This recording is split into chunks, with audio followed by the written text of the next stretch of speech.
والليل إذا يغشى والسماء وما بناها والأرض وما طحاها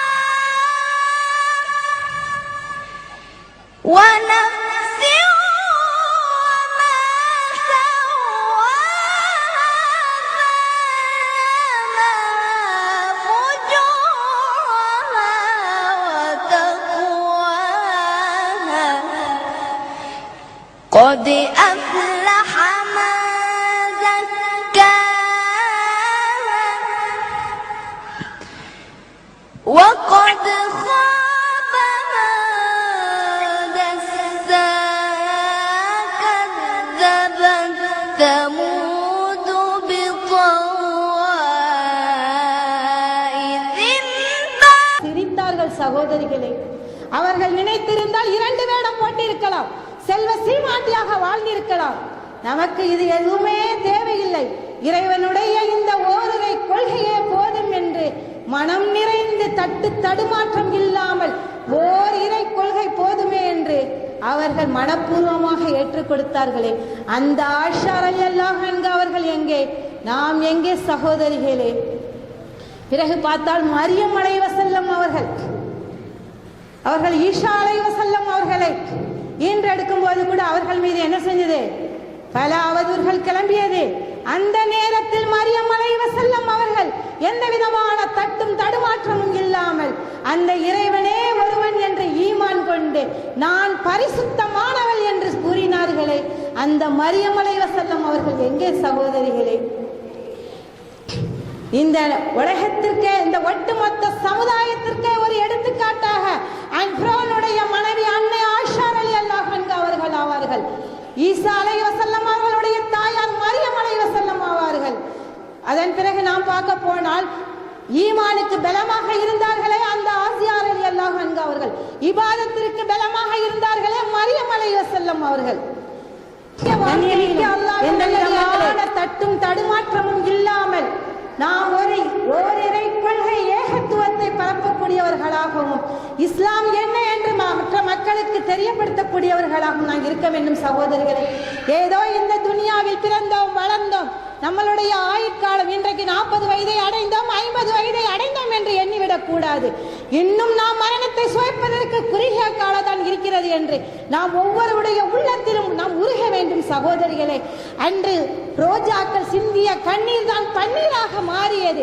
அன்று சஹாபாக்களும் சஹாபிய பெண்மணிகளும் சிந்திய கண்ணீரும் இரத்த துளிகளும் என்று நாம் ஒரு சுகபோக வாழ்வில் வாழ்ந்து கொண்டு இருக்கின்றோமே சகோதரிகளே.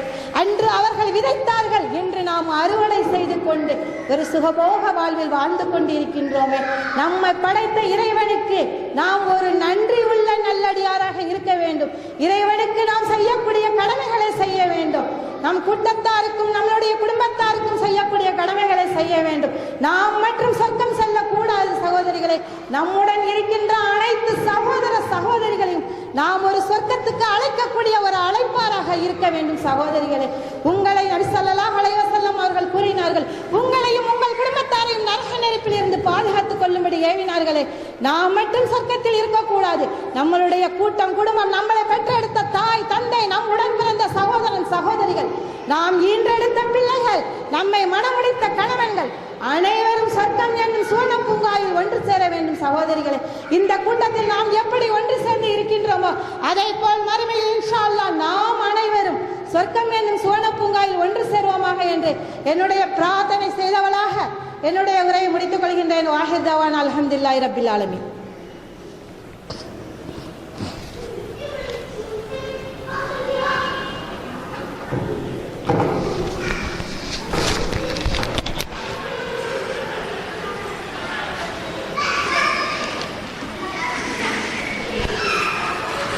அஸ்ஸலாமு அலைக்கும் வரஹ்மத்துல்லாஹி வபரகாத்துஹு. இந்த நிகழ்ச்சியை சிறப்பித்து தந்ததற்கு ஜஸாக்கல்லாஹ் ஹைர். இன்ஷா அல்லாஹ் இதே மாதம் 22ஆம் தேதி பெண்களுக்கான மாத பயான் நிஜ்திமா நடைபெற இருக்கிறது. ஹிஜ்ரி டேட் வந்து 29ஆம் தேதி 2வது மாதம் ஞாயிற்றுக்கிழமை அசர் தொழுகைக்கு பிறகு நடைபெற இருக்கிறது. அனைத்து பெண்களும் கலந்து கொண்டு பயனடைமாறு கேட்டுக்கொள்கிறேன்.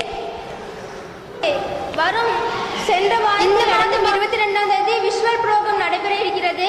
அதிலும் அனைத்து பெண்களும் கலந்து கொண்டு பயனடைமாறு கேட்டுக்கொள்கிறேன். இன்ஷா அல்லாஹ் நாளை ஞாயிற்றுக்கிழமை 8வது தெருவில் ஜவாஹிரா பானு அவர்கள் வீட்டில், அதாவது ஷாஃபி அவர்கள் வீட்டில் வைத்து பெண்களுக்கான பயான் நடைபெற இருக்கிறது. அனைத்து பெண்களும் கலந்து கொள்ளுமாறு கேட்டுக்கொள்கிறேன். அஸ்ஸலாமு அலைக்கும் வரஹ்மத்துல்லாஹி வபரகாத்துஹு. சபை கலையும் போது ஓதும் துவா.